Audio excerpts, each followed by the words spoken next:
Assalamualaikum warahmatullahi wabarakatuh. Selamat pagi anak-anak ustazah. Apa kabarnya hari ini? Semoga anak-anak ustazah selalu di dalam lindungan Allah Subhanahu wa taala dan diberikan kesehatan sehingga anak-anak ustazah bisa mengikuti kelas ilmu pengetahuan sosial bersama Ustazah Winda. Nah, sebelum belajar, kita ada beberapa hal yang harus dibahas terlebih dahulu mengenai kontrak belajar. Nah, biasanya sebelum kita memulai pelajaran, Ustazah selalu membuat kontrak dalam pembelajaran yang dapat anak-anak Ustazah ikuti selama pembelajaran berlangsung sehingga pembelajaran kita bisa berjalan dengan baik dan efektif. Yang pertama, belajar dengan semangat dan aktif. Ustazah berharap sekali anak-anak Ustazah bisa dapat memberikan keaktifannya dalam belajar, baik itu bisa bertanya maupun menjawab, atau juga bisa memberikan saran-saran ataupun masukan-masukan yang responsif untuk teman-teman semua dan Ustazah. Dan yang kedua, harus join tepat waktu. Berhubung kita pembelajarannya itu melalui online, Ustazah sangat-sangat mengharapkan anak-anak Ustazah bisa disiplin dalam memulai pembelajaran. Yang ketiga, berbicara yang baik dan sopan, baik kepada ustadz ataupun ustazahnya maupun kepada teman sekelas. Yang keempat, aktif bertanya dan menjawab pertanyaan. Seperti yang Ustazah sebutkan sebelumnya di poin pertama, keaktifan anak-anak Ustazah merupakan nilai yang penting dalam penilaian K13. Oke. Kemudian yang terakhir adalah mengerjakan tugas tepat pada waktunya. Kita dalam pembelajaran harus belajar disiplin dari dini, baik itu memulai ataupun mengakhiri pelajaran. Bisa dipahami? Bisa ya? Oke. Nah, untuk materi hari ini kita akan mempelajari mengenai interaksi antara manusia dengan ruang sehingga menghasilkan berbagai kegiatan ekonomi.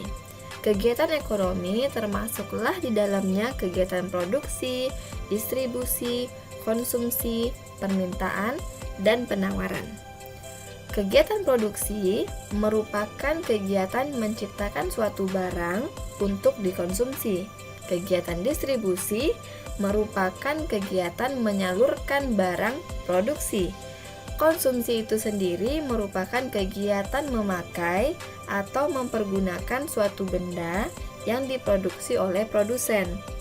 Permintaan merupakan kegiatan pengusulan pembuatan barang kepada produsen. Dan yang terakhir adalah penawaran, merupakan kegiatan konsumsi memberikan tawaran kepada penjual untuk memiliki harga yang terjangkau. COVID-19, Ustazah, apa hubungannya COVID-19 dengan materi yang kita pelajari hari ini? Tentu ada hubungannya. Tetapi sebelum kita mencari hubungannya apa, kita kenali dulu yuk COVID-19 ini apa? Virus corona atau Severe Acute Respiratory Syndrome Coronavirus 2 adalah virus yang menyerang sistem pernafasan. Penyakit ini menyebabkan gangguan ringan pada sistem pernafasan, infeksi paru-paru yang berat, hingga kematian. Serem ya. Coba deh anak-anak Ustazah bayangkan. Kita belajar online itu karena apa ya? Karena pandemi ya, pandemi COVID-19 ini. Kita saja sudah berapa bulan lamanya tidak bertemu dan belajar seperti biasanya. Bayangkan, orang tua di luar sana ataupun saudara-saudara kita di luar sana yang bekerja, bagaimana nasib mereka? Apakah mereka juga tidak bisa bekerja seperti kita yang tidak bisa bersekolah? Tentu COVID-19 ini memiliki hubungan yang sangat erat dengan kegiatan ekonomi. Dampak wabah virus corona tidak hanya merugikan sisi kesehatan. Virus yang bermula dari kota Wuhan ini bahkan turut mempengaruhi perekonomian negara-negara di seluruh dunia, tak terkecuali Indonesia. ekonomi global dipastikan melambat, menyusul penetapan dari WHO yang menyebutkan wabah corona sebagai pandemi yang mempengaruhi dunia usaha. Nah, dari sini saja kita sudah bisa memberikan ilustrasi bahwa dengan adanya dampak dari COVID-19 ini, kegiatan ekonomi dunia merosot, jatuh ke bawah. Di antara bentuk upaya yang diserukan dan dilakukan oleh dunia untuk mengurangi penyebaran wabah ini adalah dengan social atau physical distancing. Namun sayangnya, gerakan ini berpengaruh pada penurunan aktivitas ekonomi secara keseluruhan. Kondisi di mana masyarakat yang hanya berdiam diri di rumah berdasarkan hukum supply dan demand, lambat laun akan menyebabkan penurunan permintaan secara agregat atau agregat demand yang berujung pada jumlah produksi yang terus menurun.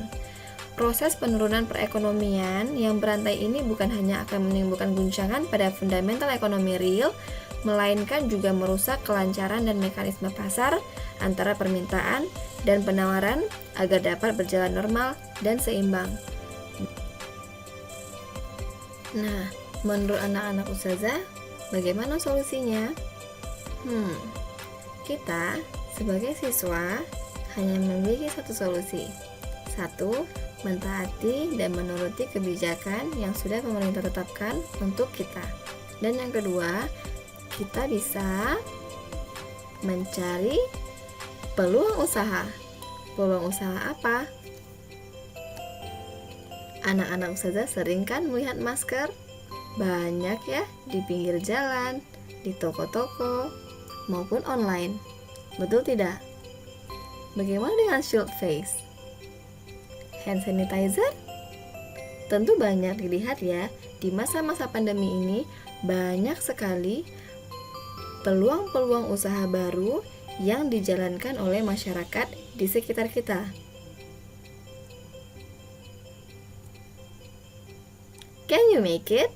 Apakah anak-anak ustazah pernah terfikir untuk membuat masker sendiri? Atau membuat shield face sendiri? Atau pernahkah anak-anak ustazah membuat hand sanitizer sendiri? Can we face this pandemic? Bisakah kita menghadapi pandemi ini? Pasti bisa, jika kita mentaati dan menuruti peraturan dan kebijakan yang sudah ditetapkan. Itu semua tergantung kepada kita. Pemerintah sudah menggalakkan untuk hidup new normal dengan menggunakan masker, membawa hand sanitizer, dan tidak menyentuh barang-barang yang berada di tempat umum.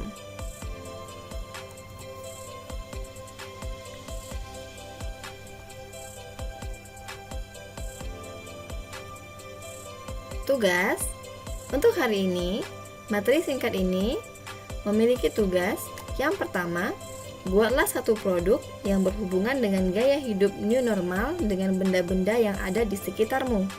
Silahkan anak-anak ustazah bisa membuat masker sendiri, atau ingin membuat shield face sendiri, atau ingin membuat hand sanitizer sendiri.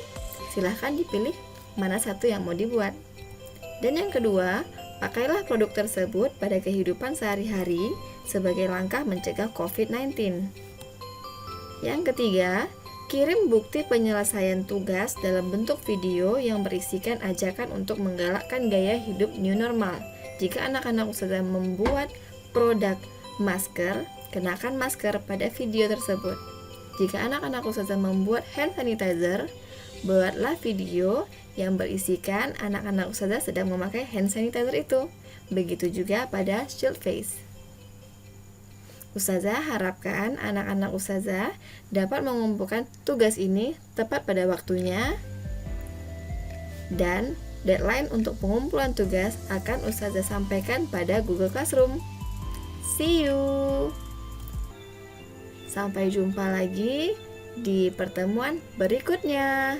Assalamualaikum warahmatullahi wabarakatuh.